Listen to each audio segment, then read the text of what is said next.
ప్రభు అయిన యేసుక్రీస్తు నామములో మీ అందరికి వందనములు. హల్లెలూయా.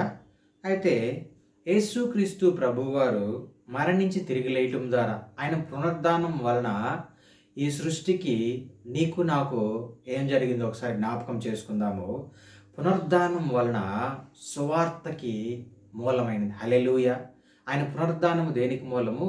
సువార్తకు మూలం. 1 కొరింథీయులకు రాసిన పత్రిక 15వ అధ్యాయము 12-14 వచనాలు మనం చూస్తే, ఆయన పునరుద్ధానము పాపి రక్షణకు మూలము. హల్లెలూయా. ఆయన పునరుద్ధానము దేనికి మూలము? సువార్తకు మూలము. ఆయన పునరుద్ధానము దేనికి మూలం అంటే పాపిని రక్షించుటకు మూలము. ఈ సృష్టి మొత్తంలో ఉన్న ప్రతి ఒక్కరిని దేవుడు రక్షించుట కొరకే ఆయన తండ్రి తన కుమారుని పంపించాడు. ఆయన మరణించాడు, ఆయన తిరిగి లేచాడు. ఆయన మరణించి తిరిగి లేయడం ద్వారా ఈ సృష్టికి ఏంటో తెలుసా? సువార్తకి మూలము. అదే విధముగా ఇంకొక విషయం మనం జ్ఞాపకం చేసుకుంటే, పునరుద్ధానము పాపి రక్షణకు మూలము. అదే విధముగా ఈ పునరుద్ధానము దేనికి మూలమో తెలుసా? నీతిమంతులగుటకు మూలము. ఈ పునరుద్ధానం ఎందుకో తెలుసా? పాపిని రక్షించి పరిశుద్ధునిగా చేయుటకే ఈ పునరుద్ధానముకి మూలము. హల్లెలూయా. అయితే చూడండి, ఈ పునరుద్ధానం వలన నువ్వు నేను ఏం పొందుకున్నామో తెలుసా? ఫలభరితమైన జీవితం పొందుకున్నాము, నిత్య జీవం పొందుకున్నాము, నిత్య రక్షణ పొందుకున్నాము. నిత్యము జీవించే వారిగా ఉండుట కొరకు దేవుడు తన కుమారుని లోకానికి పంపించి మన కొరకు, మన పాపములు మన శాపముల కొరకు మరణించి ఆయన నీ కొరకు నా కొరకు ఏమైనాడు? తిరిగి లేచాడు. హల్లెలూయా.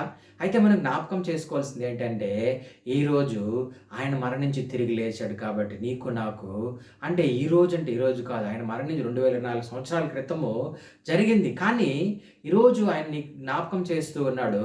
ఆయన పునరుద్ధానము సత్యమైన వాక్యమునకు ప్రకటించుటకు మూలమైనది.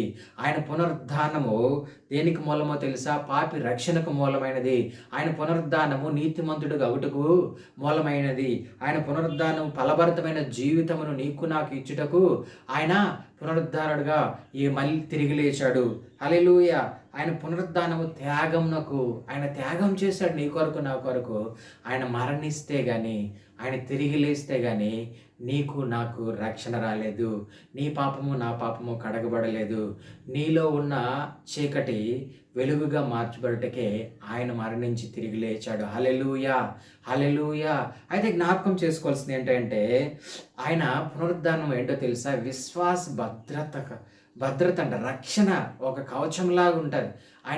ఆయన తిరిగి లేయడము ఎలాగంటే, ఈ లోకములో ఉన్న చీకట పోయి వెలుగుగా వచ్చింది. హల్లెలూయా.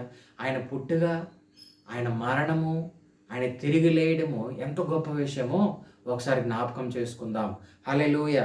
ఆయన పునరుద్ధానము మన పునరుద్ధానమునకు సూచనగా ఉన్నది. హల్లెలూయా. మన పునరుద్ధానం అని అంటే, మనం లోకంలో ఉన్నాము, దేవుడు తన స్వరక్తం ఇచ్చి నిన్ను నన్ను కొనుక్కున్నాడు. మనం చీకట్లో ఉన్నాము, నిన్ను నన్ను దేవుడు ఏం చేశాడు? ఆయన స్వరక్తం ఇచ్చి కొనుక్కున్నాడు. హల్లెలూయా. ఆయన రక్తం ద్వారా మనం నీతిమంతులుగా అయి ఉన్నాము. హల్లెలూయా. ఆయన రక్తం ద్వారా పరిశుద్ధులుగా ఉన్నాము. ఆయన పునరుద్ధానుడైన తిరిగి లేయడం ద్వారా నీకు నాకు రక్షణ వచ్చింది. నీ పాపము నా పాపము కడగబడింది. నీ కొరకు నా కొరకు ఆయన విమోచకుడయ్యాడు. హల్లెలూయా. అయితే మనం జ్ఞాపకం చేసుకోవాల్సింది ఏంటనంటే, సువార్తకి మూలం ఎలాగైంది అనంటే, సువార్త అనేకులకు ప్రకటించబడుతూ ఉంది ఈరోజు. హల్లెలూయా. ఈ సృష్టిలో ఎన్ని కంట్రీస్ ఉన్నాయి, అన్నిటిలో దేవుని సువార్త ఏమవుతూ ఉంది? ఆగకుండా ప్రకటించబడుతూ ఉంది. అనేక సమస్యలు వస్తూ ఉన్నాయి, అయినా కూడా దేవుని నీతిని మాత్రం నెరవేర్చడము ఆగడం లేదు. నీతి మాత్రము కొనసాగించుకుంటూ పోతూ ఉంది. సత్యమును అసత్యం ఏదో ఒక రకంగా భ్రమ పెట్టాలనుకున్నా కూడా సత్యం ఏమైనది? అది జీవం కలిగినది, అది మాట్లాడగలిగినది కాబట్టి అది ఇతరులను రక్షించగలిగేది, ఇతరులని పోషించగలిగినది, ఇతరులని అనారోగ్యంగా ఉన్న వారిని ఆరోగ్యంగా చేయగలిగినది. అందుకనే సత్యమైన వాక్యం ఎప్పుడు జీవిస్తూనే ఉంటుంది. అది ఎప్పుడు నీతో నాతో మాట్లాడుతూనే ఉంటుంది. ఈ పునరుద్ధానుడైన యేసు క్రీస్తు ప్రభువారు నీతో నాతో మాట్లాడుతుంది ఏంటంటే, నిన్ను నీతిమంతుడిగా చేయుటకు ఆయన మరణించి తిరిగి లేచాడు. నిన్ను రక్షించుట కొరకు ఆయన మరణించి తిరిగి లేచాడు. నీ కొరకు నా కొరకు, నిన్ను ఉన్నతమైన స్థితిలో చూడట కొరకు ఆయన నీ కొరకు నా కొరకు ఆయన మరణించి పునరుద్ధానుడుగా లేచి ఉన్నాడు. హల్లెలూయా. అయితే నువ్వేం చేయాలో తెలుసా? ఆయన ఆయన నీతిని కొనసాగించాడు ఈ భూమి పైన.